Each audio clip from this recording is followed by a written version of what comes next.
그런 평가를 내리고 싶습니다. 아니 그런데 정강훈 씨는 30년 전에 자기 아들을 부부싸움하다가 애가 죽어가지고 안매장했다 이런 얘기를 사실 한 게 또 드러나서 또 놀라게 하고 있어요. 이게 무슨 얘기인지 우리 박진애 평론가 모르시는 것 같은데 2023년 5월에 유튜브 채널에 나와서 인터뷰한 내용이 지금 나왔다고 해요. 당시 인터뷰에서 첫째 아들이 숨졌는데 그날 어떻게 숨졌냐? 집사람과 싸우다가 애가 우니까 내가 목회를 안 하겠다고 사표를 내겠다고 했다. 근데 아들이 막 운다.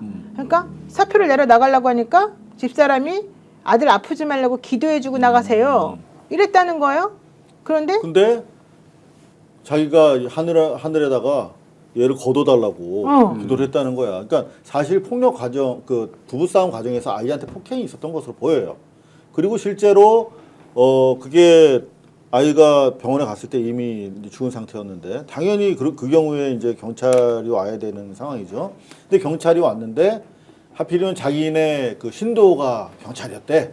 그래서 그거 자기 석방시켜주고 안매장 하라고 그랬대. 그리고 저거 깔끔하게 처리하려면 안매장 하셔야 됩니다. 이랬다는 거야. 그러니까 이거 실제로 이거 대단히 심각한 사안인데 그거를 권지영 기자한테 이거 다 자기 자백을 한 거예요. 네. 자기 공소시효 지났다고 생각을 했으니까.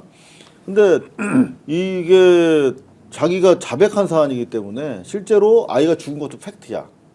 그렇지. 그렇기 때문에 이거는 어떤 식으로든 문제가 돼야 될 것 같아요. 아니 그러니까 이게 좀 정리를 하면 그날 아침에 부인하고 싸웠다는 거예요. 제가 목회를 안 하겠다라고 해가지고 사표 낸다. 그러니까 애가 옆에서 울고 부인은 소리 지르고 뭐 자기들끼리 막 난리가 났었겠죠. 그러니까 부인이 나가려고 하는 자기를 붙들고 애한테 기도나 해주고 나가라 이렇게 얘기를 했다는 거예요. 그래서 본인이 하고 싶었던 말은 내 기도빨이 잘 먹힌다 이걸 말하고 싶었던 것 같아요. 그렇지. 그래서 기도를 하는데 내 입이 내 마음대로 안 됐다. 주님 이 아이의 생명을 거두십시오라고 기도를 했다.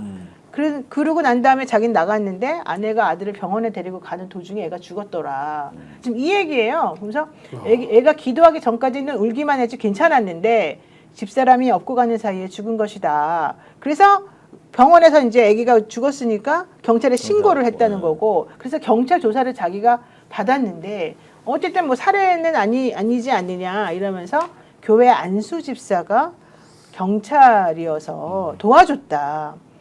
그런 얘기를 하면서 오히려 경찰이 안매장할 것을 권했고 이 신고를 안 받은 걸로 할 테니 정식 장례식을 치르지 마라. 사모님과 같이 야산에 가서 애를 묻어달라. 묻어주면 자기가 이걸 처리해주겠다 이렇게 말했다는 거고요.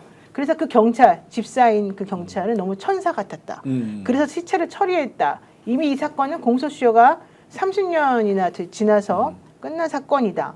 이런 얘기를 지금 하고 있었다는 거예요, 작년에. 이런 사람하고 지금 국민의힘이 손을 잡고 지금 이 상황을 만들어 나가고 있다는 게 난 너무 놀랍고, 국민의힘의 대선 주자가 되려는 사람들이 전부 다 이 정강훈의 세력과 손을 잡지 않으면 안 된다라고 하는 생각을 가지고 있다는 게 저는 좀 놀라워서 이 말씀을 좀 드리는 거거든요.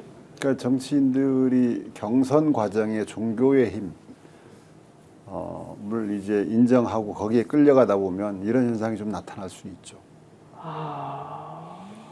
근데 종교에는 이제 종류가 많이 있을 거 아니에요. 네. 옛날에는 그 주먹질하던 이제 조직 깡패들이 이승만 말기에 이제 대거 몰리니까 절에 들어가서 주지대 갖고 우리 조계종의 중요한 사람들이 다 왕년에 이제 주먹 출신이나 이른바 더블백이라고 그러죠. 예, 직업 상사 군인 출신이거나 그 사람들이 나중에 그 중에 몇 명 아주 영험한 스님이 됐어요.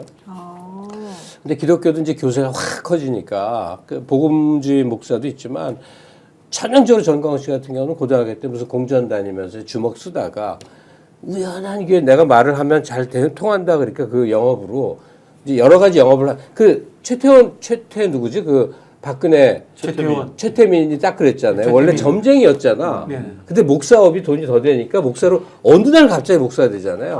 그러니까 전광훈 씨가 딱 그런 경우인데 요는 그 따르는 사람들이 그 제가 그 태극기 에 서울역 앞에서 한 2번 섞여본 적이 섞였다기보다 다른 일을 보러 갔다가 레코드판을 사서 나오다가 그 속에 섞여서 봤는데 그 중에 아닌 사람도 있겠지. 근데 대부분 인생 이력이 거친 사람들 같아. 전과 좀 있고 징역살이도 하고 아니면 밑바닥 인생 뭐 대부분 그런 사람들이 주축인 것 같아 보여. 이제 보면 한 행동과 언어를 보면. 네. 근데 그들 중심으로 세력을 쭉 키워오다가 이제 민주당은 빨갱이야에서 붙은 사람들이 늘어난 것 같은데 요는 핵심은 그냥 주먹세계의 사람들이 기독교라는 그들 나름의 무속을 이제 영업으로 삼아서 여기까지 온 거 아니냐 싶어요. 아유, 근데 어쨌든 대한민국의 정통 보수 당이 그런 사람하고 손을 잡아야지만 선거에서 뭔가 하나라도 될 거라고 생각한다는 것 자체가 사실은 매우 충격적인 부분이고, 지금 대선 주자들도 그래서 함부로 말을 못 한다는 거 아니에요. 이들의 손을 끊어내지도 못하고. 저는 이게 더 정직한 것 같아요. 보수로 보지 않아요. 그래서 지금 국민의힘 그래요? 사람들은 아. 나경원이든 윤상현이든 시류에 영합하는 사람들.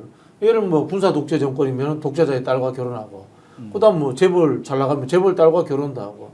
특별히 이념 있는 게 아니에요. 그 시대에 유행하고 내가 정치적으로 출세하기 위해서는 어떤 생각들을 가질 수도 있고 버릴 수도 있다. 그래. 지금 극우가 이른바 돈 되니까 정치 권력에 접근하는데 유리하니까 네. 그 생각을 머릿속에 집어넣었다. 저는 이렇게 봐요. 그렇군요. 근데 실제로 정광훈은 오늘 기자회견 했잖아요. 그리고 경찰 수사 의지가 강해가지고 조만간 소환된다고 그러거든요. 근데 중요한 거는 여기 행동대장 단위에 있던 선수들이 다 지금 구속되고 있어요. 그렇죠. 이번에 윤 씨까지 구속됐어요. 폭동 때문에. 근데 네. 문제는 이 여의도파, 이번에 부산역파, 이 소년보파가 대단히 크게 지금 교세가 확장되고 있어가지고 실제로 이번에 그 뭐 웬만한 정치인들 다 연단에 올라가서 네. 연설했잖아 이번에. 실제로 이제는 좀 소년보파에 대해서 우리가 좀 관심을 가지고 주시해야 된다. 아, 참네요. 정말 아니 대선을 괴롭습니다. 치르려면 얘네에 대해서 감시해야 돼. 그래요? 지금